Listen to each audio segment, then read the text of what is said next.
Hello les footix, je suis très heureuse de vous retrouver et j'espère que vous avez toutes et toutes passé d'excellentes vacances, que vous vous êtes ressourcés, que vous avez profité en famille ou entre amis. C'est la rentrée et pour l'occasion, j'ai décidé de faire une vidéo qui va vous motiver, vous booster et vous donner de la force, je l'espère, puisqu'on va s'intéresser aujourd'hui au destin de 5 joueurs de foot qui ont réussi à se hisser au plus haut niveau malgré des débuts très difficiles dans la vie. Devenir joueur pro, c'est un peu comme devenir un grand acteur de cinéma. Beaucoup en rêvent, mais peu y arrivent. Si pour certains la chance sourit dès le départ, pour d'autres le parcours est beaucoup plus chaotique. Rien ne prédestinait les 5 joueurs que je vais vous présenter à finir au plus haut niveau. Pourtant, la vie a récompensé leur courage, leur force et leur détermination. On commence avec Rio Mavuba. Rio Mavuba est venu au monde en pleine mer sur une embarcation de fortune le 8 mars 1984. Comme des milliers de réfugiés qui fuient la guerre, les parents de Rio n'ont pas eu d'autre choix que de fuir l'Angola au péril de leur vie. Mes parents fuyaient la guerre civile en Angola, on est parti avec mes frères et sœurs. Voilà ce qu'a confié Rio Mavuba des années après en racontant son parcours. En plus d'être né dans des circonstances tragiques, le petit Rio ne connaîtra jamais sa maman qui décède alors qu'il n'a que 2 ans en donnant naissance à sa sœur. Il sera élevé par Suzanne, sa maman de cœur comme il l'appelle, la deuxième femme de son papa. Son enfance est compliquée et les soucis s'accumulent pour sa famille. Son papa Ricky, lui aussi footballeur de profession, tombe malade et Suzanne n'a d'autre choix que d'enchaîner les petits boulots pour faire vivre la famille. Grâce au Resto du Cœur, la famille Mavuba trouve de quoi remplir son frigo dans les moments difficiles. À l'âge de 8 ans, l'entraîneur Dessine, en banlieue bordelaise, l'emmène au centre de formation des Girondins de Bordeaux pour passer des tests de sélection. Sa grande maturité le fait rapidement devenir le capitaine des Poussins. Mais à l'âge de 13 ans, le malheur frappe encore Rio qui perd son papa des suites d'une maladie cardiaque. Ricky Mavuba, c'est lui. Oui, c'est ça. Ouais. Voilà, ça. C'est quelqu'un que j'aurais aimé qui soit là pour voir ce que j'ai fait. Et malheureusement, il est parti quand j'avais 13 ans. Quelques années plus tard, il souhaite intégrer l'équipe de France junior, mais il y a un problème. Rio est né en pleine mer, il n'a donc pas de pays, il est ce qu'on appelle apatride. Grâce à ses exploits sportifs, la Fédération française de foot va faire des pieds et des mains pour l'aider à obtenir sa nationalité. Il l'obtiendra finalement en 2004, à l'âge de 20 ans. En 2008, il fait ses débuts avec le LOSC. Rio Mavuba restera à Lille pendant près de 10 ans, devenant l'un des joueurs emblématiques du club. Notre président qui va remettre un doc d'honneur à celui qui pendant 10 ans a guidé notre club et notre équipe vers les sommets. Et quand il ne bataille pas sur les terrains de foot, Rio Mavuba met sa notoriété au profit des enfants. En 2009, il crée sa fondation, les Orphelins de Makala, un orphelinat qui vient en aide et encadre les enfants des bidonvilles de Kinshasa, la capitale de la République démocratique du Congo. Son papa est né dans ce même bidonville et c'est tout un symbole car il crée l'orphelinat dans la maison où vivait son père. En 2014, il est convoqué en équipe de France par Didier Deschamps pour disputer la Coupe du Monde et il annoncera sa retraite internationale en 2018 sur les antennes d'RMC, station de radio pour laquelle il finira d'ailleurs consultant. Crochet d'écran pour moi là. Ah donc tu prends ta retraite là? Je prends ma retraite, ouais. Quel âge tu as là, Rio? 34. Ah, Ouais. c'est jeune, hein? C'est jeune, mais je pense que. En fait, tu l'as vu jouer dernièrement? C'est pas si jeune Oh, que ça. Enfant réfugié, né en pleine mer, Rio est le symbole du courage et de la persévérance à une époque où des milliers de réfugiés débarquent sur les plages d'Europe pour fuir la misère et la guerre. Il se raconte d'ailleurs dans un livre, Capitaine de ma vie, en expliquant son besoin de raconter son parcours car, je cite, « Dans le contexte actuel où l'on stigmatise les hommes, les femmes et les enfants qui fuient les guerres civiles dans leur pays, il m'est apparu important de livrer, de partager mon témoignage. » Un parcours exemplaire qui montre qu'on peut commencer dans la vie sans nationalité et finir joueur de l'équipe de France en Coupe du Monde. Ferland Mendy est arrivé au Real et a été présenté à la presse le 19 juin dernier à Madrid. Une ascension fulgurante pour l'ex-latéral gauche de Lyon qui a bien failli ne jamais pouvoir jouer au foot. En effet, durant son adolescence, Mendy a été confronté à de sérieux problèmes de santé, au point de ne plus pouvoir remarcher un jour et d'abandonner son rêve de devenir footballeur professionnel. Il était alors au centre de formation du PSG lorsqu'on lui a diagnostiqué une arthrite à la hanche. Un épisode douloureux mais qui a contribué à forger son caractère et à faire de lui le joueur accompli qu'il est aujourd'hui. Il confie d'ailleurs « Je n'ai jamais baissé les bras. Même à ce moment-là, dans ma tête, je me disais que c'était impossible que je ne remarche pas. Je suis restée en chaise roulante pendant un moment et petit à petit, ils m'ont réappris à marcher. » De quoi redonner du courage à tous ceux qui rêvent de retrouver les terrains après un accident ou une blessure. Pas à pas, il est possible de remarcher et même de courir. On passe maintenant à l'une des révélations du football français de ces dernières années.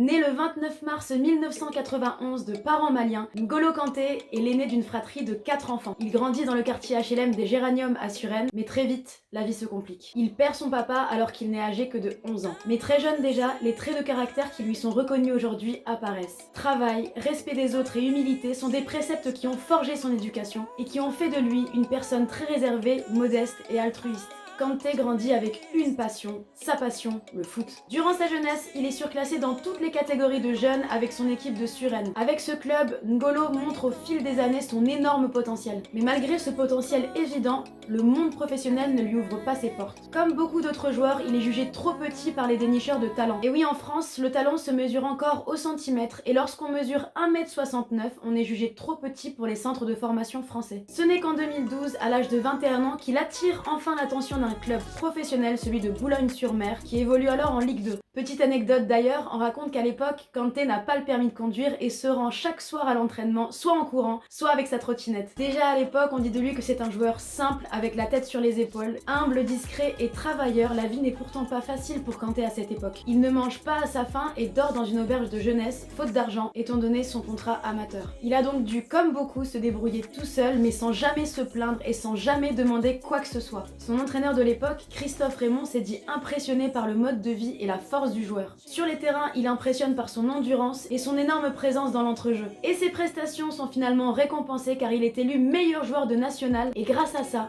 les clubs professionnels s'intéressent enfin à lui.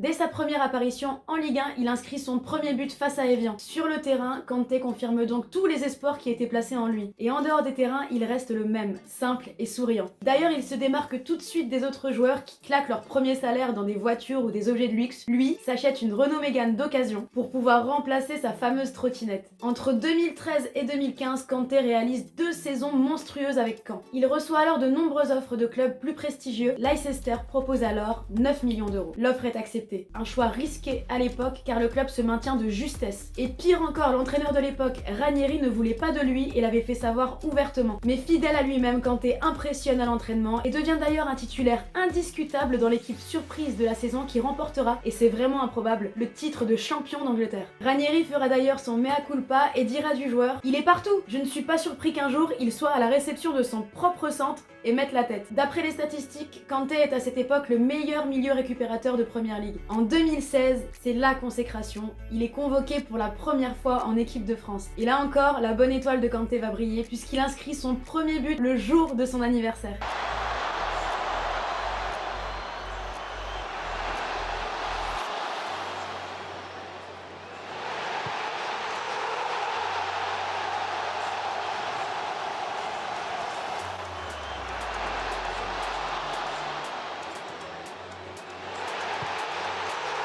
En 2017, sa bonne étoile n'en finit plus de briller et il est élu meilleur joueur de Première Ligue, un des plus beaux prix qui soit pour un joueur professionnel. Alors on a beau être petit, mais quand le talent est grand, la réussite peut être à la clé. On passe à un autre joueur pour qui le club anglais de Leicester a aussi été une révélation, Jamie Vardy. Jamie Vardy est ce que l'on appelle un rescapé du foot. En prenant du recul sur son propre parcours, il avait d'ailleurs confié « Pour être honnête, même dans 1 million d'années, je ne m'attendais pas à ce que cela arrive. Il y a 9 ans, il débutait en Division 8 et touchait à peine 38 € par match. Aujourd'hui, le buteur prolifique de Leicester gagne environ 100 000 € par semaine. » Jamie Vardy a grandi avec sa mère et son beau-père Philippe Vardy, non loin du stade de Hillsborough. Excusez mon accent anglais. Dès son jeune âge, et comme N'Golo Kanté, il n'a qu'une seule passion, le football. Mais à 16 ans, son rêve tombe à l'eau et son cœur se brise. À l'âge des premiers flirts et des premiers amours, son chagrin à lui n'est pas dû à une rupture amoureuse, mais à un refus. Le club de Sheffield ne veut pas de lui. Là encore, un problème de taille, le gamin est jugé trop petit pour le club. C'est un moment extrêmement difficile pour Vardy qui voit son rêve s'éloigner. Dévasté, il ne sait même pas s'il enfilera à nouveau ses crampons un jour. Et il arrête même complètement le foot pendant 1 année. Pour lui, dans sa tête, it's over.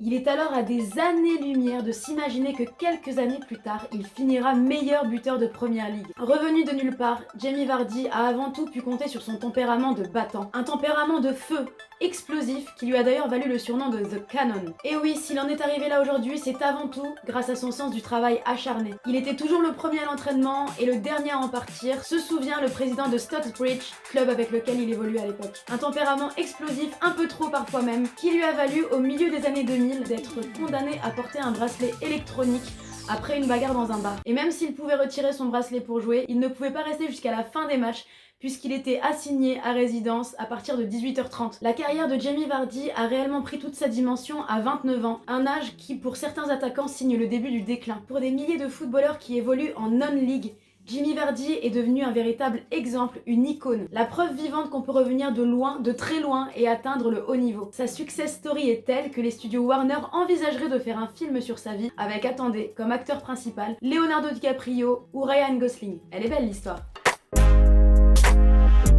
Et je vous ai gardé le meilleur pour la fin avec celui qui marque l'histoire du football aujourd'hui, Lionel Messi.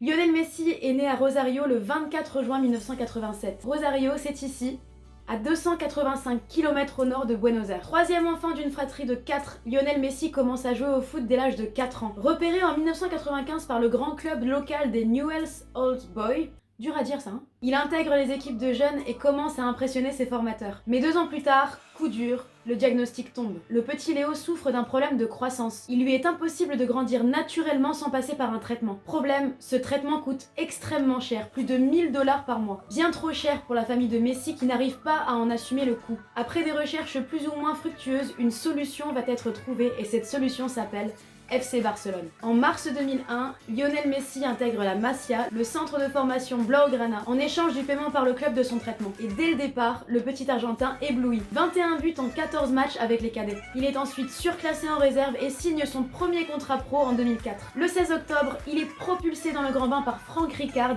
le coach barcelonais de l'époque, et dispute son premier match contre l'Espagnol Barcelone en Liga. Il remplace l'emblématique Deco et devient progressivement un membre régulier du groupe. Et le 1er mai 2005, à 17 ans et 310 jours, il devient le plus jeune buteur de l'histoire du club en inscrivant son premier but en pro contre Albacete. En 2008, c'est la consécration. Avec l'arrivée de Pep Guardiola sur le banc barcelonais, Messi va devenir le maître du game. Véritable machine à but, Messi va traumatiser les gardiens adverses à 211 reprises, en 219 matchs sous l'ère Guardiola, et remporter 14 trophées dans 2 Ligues des Champions. Il devient aussi le recordman du nombre de buts en Ligue des Champions sur une saison avec 12 réalisations, mais aussi le meilleur buteur sur une saison de compétition avec 73 réalisations. La suite de l'histoire, vous la connaissez, elle est faite d'or, dont 4 ballons d'or d'affilée, 2009, 2010, 2011, 2012 et le 5e ballon d'or en 2015. Mais une seule ombre au tableau persiste tout de même sur l'ensemble de la carrière de Messi, son palmarès avec l'Argentine. Mais le petit lutteur argentin a plus d'un tour dans son sac et il pourra avoir la chance de briller lors de la prochaine Copa América qui se déroulera,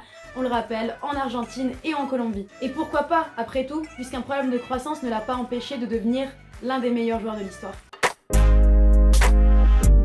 Voilà les footix, c'est la fin de cette vidéo, j'espère qu'elle vous aura donné les armes pour croire en vous, car n'oubliez pas, tout est possible dans la vie. Ces parcours sont la preuve qu'il ne faut pas baisser les bras, vous devez les garder en tête comme des exemples et vous dire que vous aussi, si vous avez des objectifs, vous pouvez les atteindre avec le travail, le courage et la détermination. On est tous passés par des moments difficiles, on vit tous des périodes où on se dit qu'on n'y arrivera jamais, mais je vous jure, il vous suffit de croire en vous et de ne surtout jamais lâcher pour qu'un jour, une petite porte s'ouvre, une opportunité tombe, avec peut-être la réussite à la clé. Sur ce, je vous souhaite une très bonne rentrée, déchirez tout cette année. Je vous retrouve très vite pour de nouvelles vidéos et dites-moi en commentaire quels sont vos objectifs dans la vie, quel est votre rêve ultime et j'espère de tout cœur que vous y arriverez. Force à vous!